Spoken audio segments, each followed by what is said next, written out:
On May 10, 2025, the guns fell silent between India and Pakistan. After 87 hours of escalating conflict, a sudden ceasefire was announced. The world breathed a sigh of relief, but something didn't add up. The US hinted at an alarming intelligence input, one that suggested nuclear confrontation was dangerously close. Whispers flooded social media. Had India just struck Pakistan's nuclear facilities? On May 7th, India launched Operation Sindoor that it said was aimed at terrorist sites. The situation snowballed when Pakistan retaliated. India's new strike list included Pakistan Air Force bases at Chaklala, Sargodha and Jacobabad, installations closely linked to Pakistan's strategic deterrent. India used BrahMos and Scalp missiles, standoff weapons with pinpoint accuracy, capable of penetrating hardened shelters. Musharraf Air Base in Sargodha, just 20 kilometers from the Kirana Hills, Pakistan's suspected nuclear vault, was hit with loitering munitions and deep penetration warheads. Chaklala, home to the Strategic Plans Division's headquarters, was also targeted.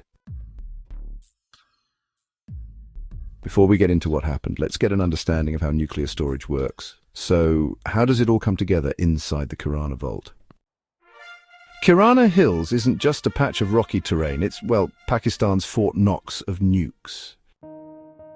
These hills, isolated, barren and heavily fortified, have long been suspected to house underground tunnels storing part of Pakistan's nuclear arsenal. Think reinforced concrete buried deep inside solid granite, protected by blast doors, electromagnetic shielding and decoy structures. The design philosophy behind these sites is built on three principles: survivability, readiness and secrecy.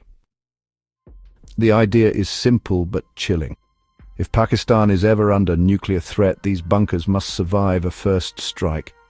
Deep inside the hills, weapons are stored in a way that they could be quickly moved or launched if needed, ensuring what's called a second strike capability. That's the ability to retaliate even after absorbing a nuclear blow. Even multiple, high-powered strikes might not guarantee penetration or destruction of the arsenal. But it's not just about depth and rock. These bunkers are surrounded by multiple layers of security. Electronic sensors, perimeter fences, air defense systems, and armed guards. Every entrance is concealed, often camouflaged to blend into the rocky terrain.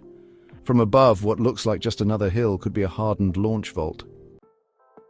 Kirana's location isn't accidental either. It's close enough to PAF base Musharraf, just about 20 kilometers away, for rapid access to aircraft or delivery systems, but far enough that a single airstrike can't eliminate both assets.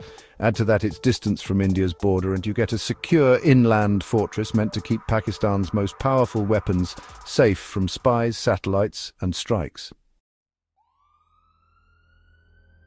Let's step into a chilling hypothetical. What if a nuclear storage facility like Kirana Hills had actually been hit? First, let's get one thing straight. Nuclear warheads don't go off like fireworks. They're engineered with multiple fail-safes to prevent accidental detonation. So if a missile struck a storage site, we wouldn't see a mushroom cloud. But that doesn't mean there'd be no disaster. The danger lies in the materials. A direct strike could rupture the containment of a warhead, scattering radioactive elements like plutonium or enriched uranium. Even if the fissile core didn't trigger a chain reaction, the conventional explosives inside the weapon could go off, dispersing radioactive dust into the air, a nightmare scenario often described as a dirty bomb effect. Radiation wouldn't just linger in the air, it would seep into the soil, potentially contaminating water sources and exposing military personnel and civilians to long-term health risks. Skin burns, nausea, increased cancer risk.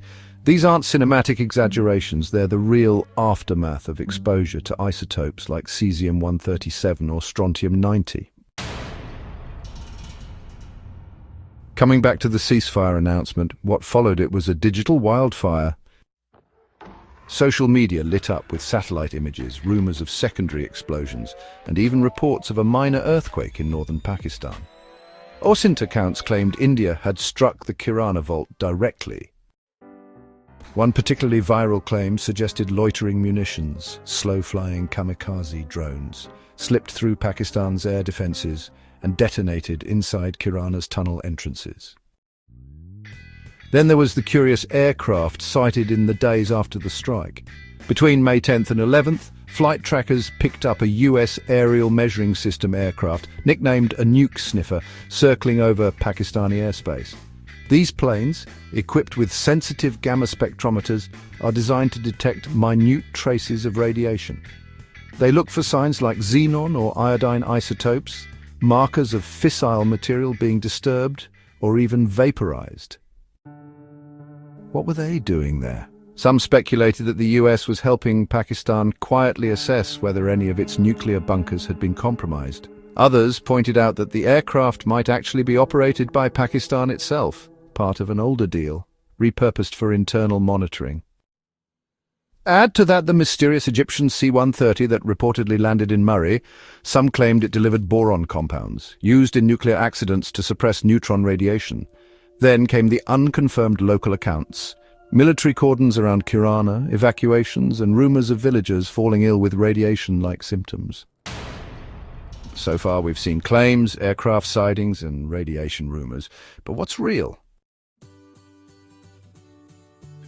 Turns out most of it was false and unverified information. The international monitors disagreed with the rumors. The IAEA publicly declared there was no evidence of a radiation leak. The CTBTO, an independent network that tracks nuclear activity using global sensors, reported no unusual isotope signatures in the region. Even the Indian Air Force denied it.